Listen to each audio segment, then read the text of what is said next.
जिस स्टॉक पे इस वक्त मेरी नजर है वो है कोकुयो कैमलिन। और कैमलिन के नाम से हम इनके प्रोडक्ट्स का इस्तेमाल बचपन से करते आए हैं। बहुत ही जाना माना नाम है, मतलब किसी के भी घर में आप पूछे किसी को भी पता होगा कि हम किस ब्रांड की बात कर रहे हैं। आप उनके पेंसिल से लेकर के रबर से लेकर के ज्योमेट्रिक बॉक्स और हर तरह के प्रोडक्ट्स का इस्तेमाल करते आए हैं। डायरेक्टर साहब, लगता है कुछ तकनीकी दिक्कत है आपको? आप कोकुयो कैमलिन का स्टॉक या मेरे टारगेट कुछ भी नहीं दिखा पा रहे हैं? तो कोशिश कीजिए, उसके बाद हम बात करें। हाँ देखिए, तुम्हारे बात करते करते फिलहाल यहां पर तेजी बढ़ रही है।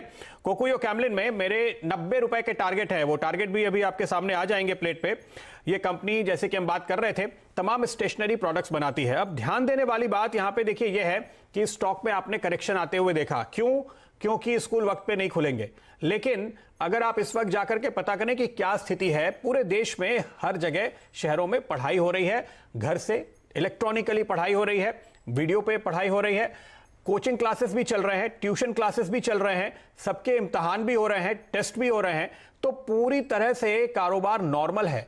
और ऐसी स्थिति में ये जो करेक्शन हुआ है, अभी तक हमने डाउनसाइड तो फैक्टर इन कर लिया, लेकिन जब पढ़ाई शुरू हो गई, जब किताब कॉपियां स्टेशनरीज खरीदी जा रही हैं, तो उसका जो पॉजिटिव एस्पेक्ट है वो अभी तक हमारे सामने आया नहीं है, जो आने वाले दिनों में दरअसल आपको देखने को मिलेगा। और एनालिस्ट जो इसको ट्रैक करते हैं वो मानते हैं कि इस क्वार्टर से जब नतीजे आएंगे सितंबर क्वार्टर के, तो आपको पॉजिटिव सरप्राइज ही दिखेगा, क्योंकि आप पिछले क्वार्टर के नेगेटिव्स को देख करके उस रेफरेंस से इस नतीजे पर नजर डाल रहे होंगे।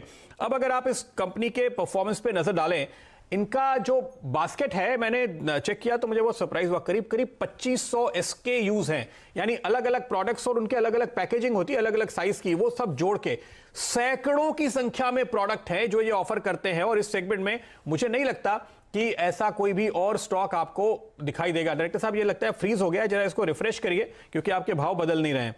अच्छा, इस कंपनी में अगर आप देखें 3 लाख, जी हां, 3 लाख रिटेल स्टोर्स पूरे देश में हैं जिनमें कंपनी के प्रोडक्ट पाए जाते हैं। यह अपडेट मैंने ढूंढ के निकाला एक एनालिस्ट और एजेंसी की मदद से। इतनी जबरदस्त रीच आपको इस सेगमेंट में इस देश के अंदर कितनी कंपनियों में दिखेगी? बहुत ही रेयर है, क्योंकि इनके पास एक बड़ा जमा जमाया सा कारोबार है। इस कंपनी की इस वक्त की आप स्थिति देखिए, मैं 90 रुपए के टारगेट दे रहा हूं, 66 रुपए का भाव है। इस साल का हाई है 93, तो मेरा टारगेट करीब करीब उसके पास है।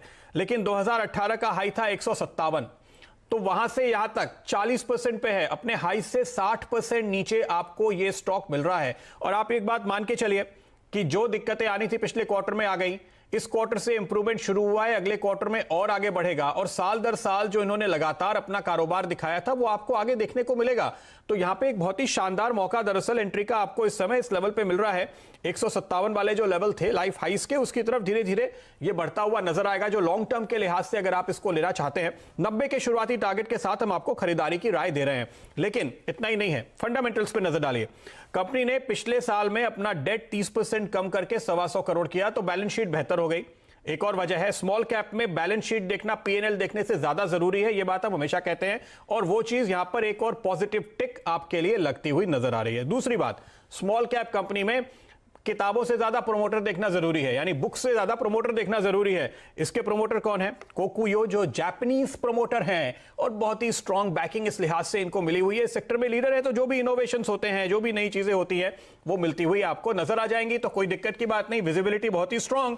और प्रोमोटर की होल्डिंग कितनी है? 74.99%, यानी मैक्सिमम जो खरीद सकते हैं, मैक्सिमम जो स्टेक रख सकते हैं, उतना इन्होंने स्टेक रखा है। तो ऐसा स्टॉक जिसका ब्रांड इतना जाना पहचाना हो पीढ़ियों का, जिसकी रीच पूरे देश में हो, जिसने बहुत ही कमजोर क्वार्टर को डिस्काउंट कर लिया हो और आगे आपको अच्छा इंप्रूवमेंट देखने को मिल रहा हो, अपने हाई से 60% नीचे शेयर प्राइस हो, तो इससे बेहतर एंट्री पॉइंट मिलना बेहद मुश्किल है। इसलिए आपको यहां पर खरीदारी की राय फिलहाल 90 रुपए के शुरुआती टारगेट के साथ। तो क्या कह रहा हूं, आपने कहा नीचे वॉल्यूम हो रहा है, मैं कह रहा हूं इसका बेस कहां है? 59-60 के आसपास तो बेस है, मुश्किल से 10%। और इसका टॉप कहां था? यहां से 2.5 गुना ऊपर, 150-160 के आसपास। आप अपने ब्रेकआउट्स देख रहे हैं। मैं सिर्फ एक चीज ऐड करना चाहूंगा, वो ये है कि 2018 में ये अपना 200 दिन का मूविंग एवरेज तोड़ के नीचे आया और मंदी की शुरुआत हुई। आज देखिए दूसरा दिन होगा जब इस लेवल के ऊपर क्लोजिंग होती हुई मुझे नजर आ रही है। तो 3 दिन अगर इस लेवल के ऊपर आप क्लोज होते हैं तो माना जाता है कि भाई अब ये रिवर्सल आ गया। तो मेरी नजर इस चीज के ऊपर होगी। लंबा नजरिया रखिए, क्योंकि ऐसा स्टॉक हम आपको इस समय बाजार में बताने की कोशिश करते हैं जिनकी एक लंबी कहानी है, जिनके ऊपर आप भरोसा कर सकते हैं। इस ब्रांड पे इस प्रोमोटर पे, इस कंपनी पे आप आराम से भरोसा कर सकते हैं, बाजार की वॉलेटिलिटी की चिंता किए बिना, कल डाउ कहां होगा ये चिंता किए बिना। इस तरह के स्टॉक मैं आपको पंड्या का फंडा में बताता हूं और ये ऐसा ही एक स्टॉक है 90 रुपए के शुरुआती टारगेट के साथ। और आज का स्टॉक है महिंद्रा ईपीसी, जिस पर आपको खरीदारी की राय दी जा रही है। यहां पर 215 रुपए के टारगेट के साथ हम आपको यह राय दे रहे हैं। महिंद्रा ईपीसी ये जो कंपनी है, पहले इसका नाम ईपीसी इंडस्ट्रीज हुआ करता था और ईपीसी इंडस्ट्रीज के नाम से जो कारोबार इन्होंने शुरू किया था 2012 में, महिंद्रा के आने के बाद से इसका नाम आगे जाके बदला, क्योंकि अब महिंद्रा एंड महिंद्रा इसके बड़े प्रोमोटर है। 54% हिस्सेदारी के साथ ये माइक्रो इरिगेशन का कारोबार करते हैं। माइक्रो इरिगेशन का मतलब है किसी भी एरिया में, किसी भी खेत में आपको एक ड्रिप इरिगेशन की सुविधा दी जाती है पाइप लगा करके, जिससे कम से कम पानी के इस्तेमाल से बेहतर सिंचाई हो सके। खरीदारी की राय क्यों दी जा रही है? देखिए 25% का करेक्शन आया है, बहुत अच्छी एंट्री अपॉर्चुनिटी है। इसकी वजह यह है क्योंकि इस कंपनी पे अगर आप बेट कर रहे हैं तो आपको देखना चाहिए कि रूरल मार्केट कैसा कर रहा है। और आज की तारीख पे रूरल मार्केट के जो आंकड़े आ रहे हैं मैं आपको बताता हूं। अभी कुछ देर पहले आप एस्कॉर्ट्स के मैनेजमेंट की बात सुन रहे थे। एस्कॉर्ट्स की total sales month on month 63% बढ़ी है, साल दर साल 9.5% बढ़ी है। वैसे ही वीएसटी टिलर्स एक और कंपनी है, 65% ईयर ऑन ईयर इनके टिलर्स की डिमांड बढ़ी है। ये क्या बता रहा है आपको?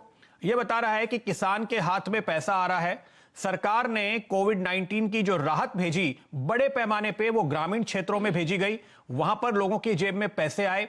नरेगा के तहत कई सारी स्कीम्स आगे बढ़ाई गई और उन सबका फायदा इस रूरल डिमांड के तौर पे उभर कर सामने आया है। जो आपको ट्रैक्टर्स में दिख रहा है, जो आपको पावर टिलर्स में दिख रहा है, वही आपको कृषि के काम में आने वाले हर इक्विपमेंट में दिखाई देगा। इसलिए रूरल थीम के ऊपर ये एक शानदार फोकस आप कर सकते हैं। बहुत अच्छे लेवल पर आपको एंट्री का मौका महिंद्रा ईपीसी दे रहा है।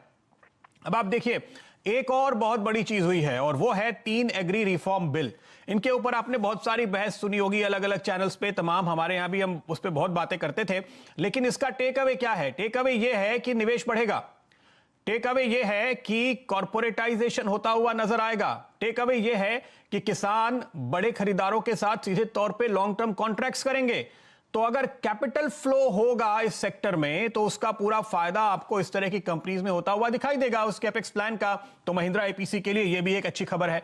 अच्छा, इनके प्रोडक्ट्स का इस्तेमाल कहां पे ज्यादा होता है? देखिए बहुत सारे ऐसे प्रोडक्ट्स होते हैं, फ्रूट्स होते हैं, वेजिटेबल्स होते हैं, आजकल ऑर्गेनिक प्रोडक्ट्स की खेती होती है जो एक्सपोर्ट फोकस्ड होते हैं, कमर्शियली फोकस्ड होते हैं।